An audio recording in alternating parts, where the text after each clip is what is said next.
새 아파트 32평, 깔끔한 인테리어, 내가 원하던 모든 것들이 갖춰진 공간. 하지만 아침에 눈을 뜨면 이상하게 허전했다. 7년 동안 매일 아침 6시에 일어나 미역국을 끓이고 아침이면 와이셔츠를 다림질하던 내가 이제는 오전 10시까지 침대에 누워 있어도 아무도 뭐라 하지 않는다. 자유롭다. 정말 자유롭다.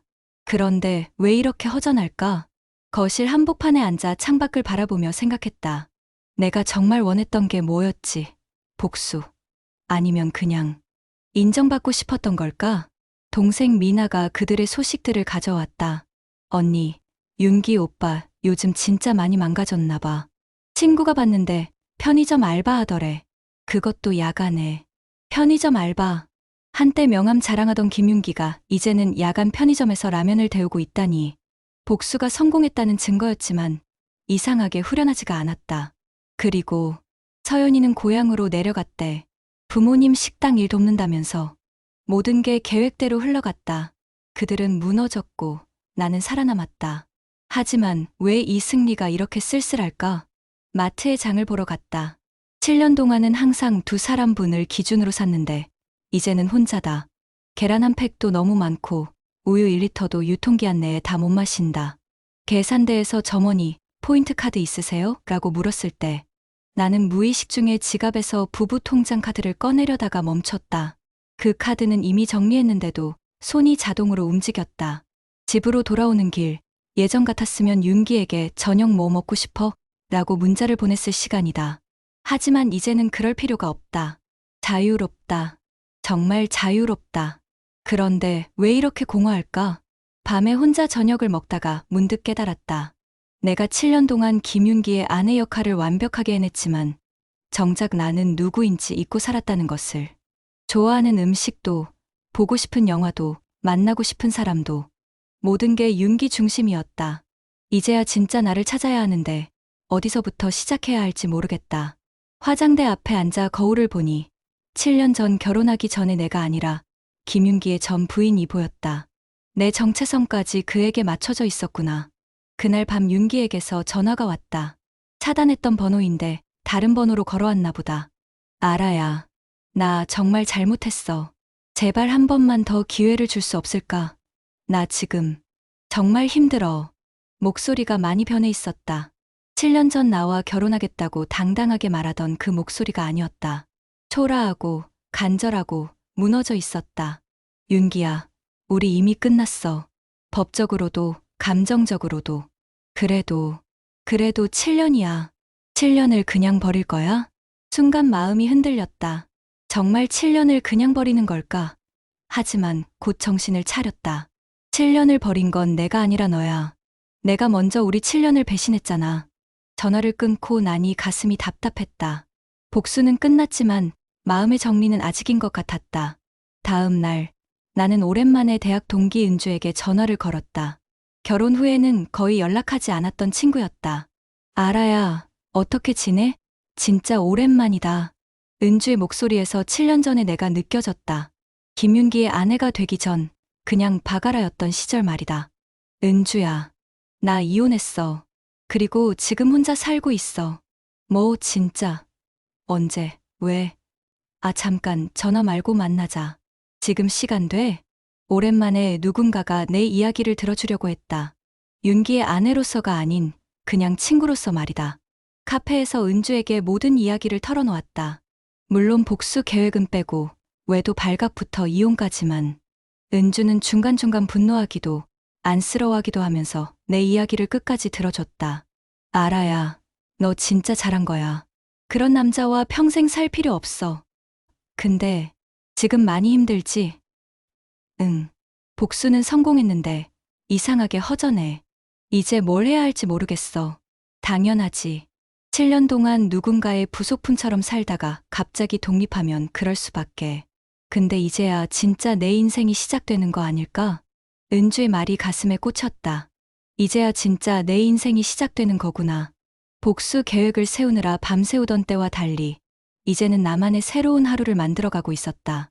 아침 8시에 일어나서 요가 유튜브를 따라하고 혼자서도 맛있게 아침을 먹는 법을 배우고 있다.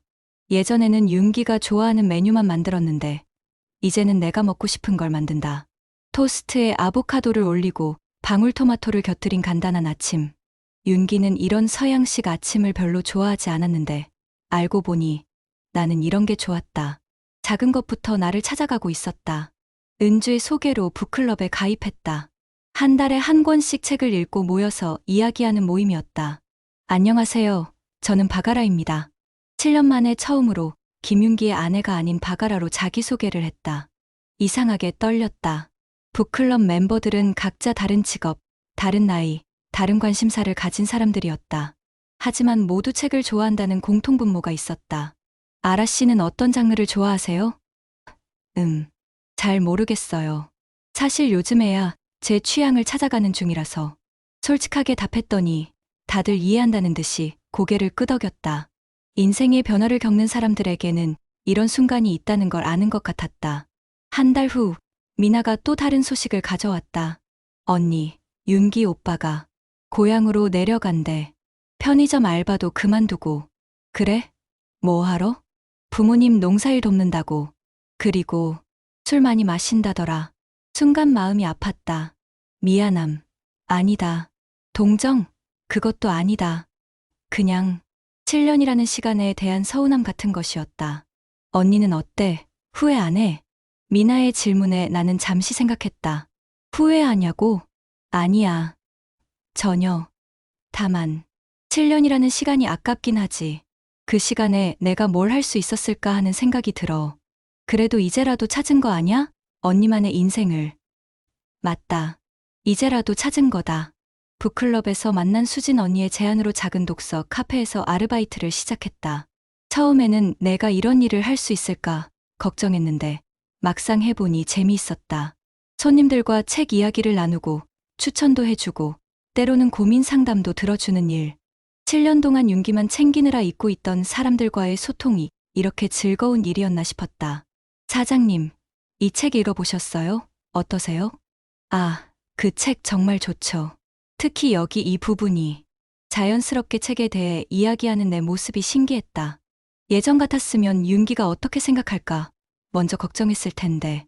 어느 날 저녁 카페 문을 정리하고 집으로 가는 길에 문득 깨달았다.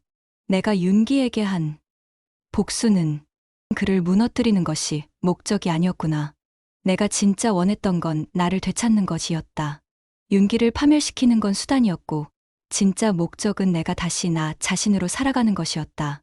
그리고 이제야 그 목적을 이뤄가고 있다. 2개월 후 뜻밖의 만남이 있었다. 카페에서 일하던 중 문이 열리며 들어온 사람이 이서연이었다. 순간 둘 다 굳었다. 그녀는 많이 변해 있었다. 예전처럼 화려하지 않고 수수한 옷차림에 지친 표정이었다. 사모님, 안녕하세요. 어서 오세요. 나는 의외로 담담했다. 분노도 미움도 없었다.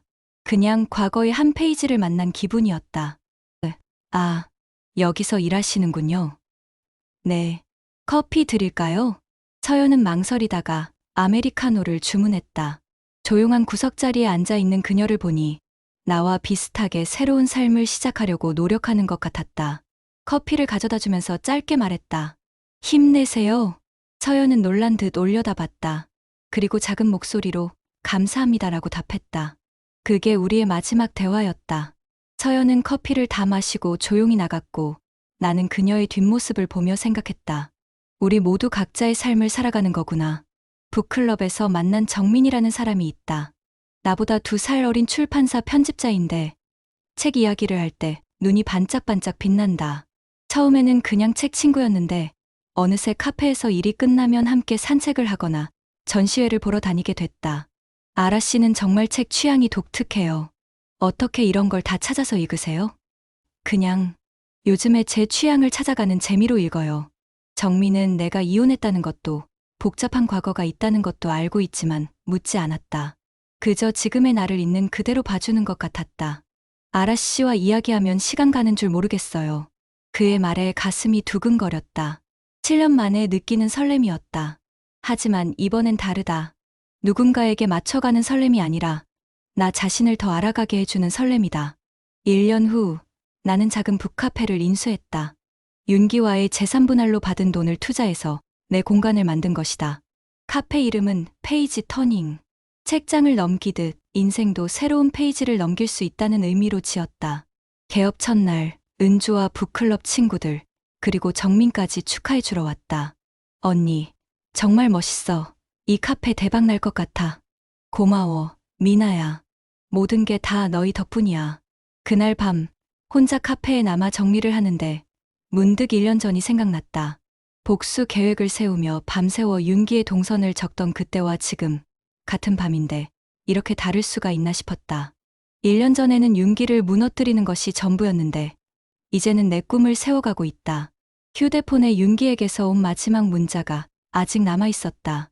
아라야, 나 잘못했어. 제발 다시 기회를. 나는 그 문자를 삭제했다. 이제 정말 끝이다.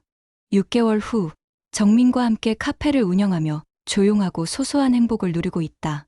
북카페는 동네 사람들에게 사랑받는 공간이 되었고 나는 매일 새로운 책, 새로운 사람들과 만나며 살아가고 있다. 어제는 한 손님이 말했다. 사장님, 여기 올 때마다 기분이 좋아져요. 사장님이 정말 행복해 보이거든요. 행복해 보인다고? 정말일까? 거울을 보니 1년 전과는 완전히 다른 사람이 서 있었다. 더 이상 김윤기의 전 부인이 아닌 그냥 바가라가 있었다. 복수는 끝났다.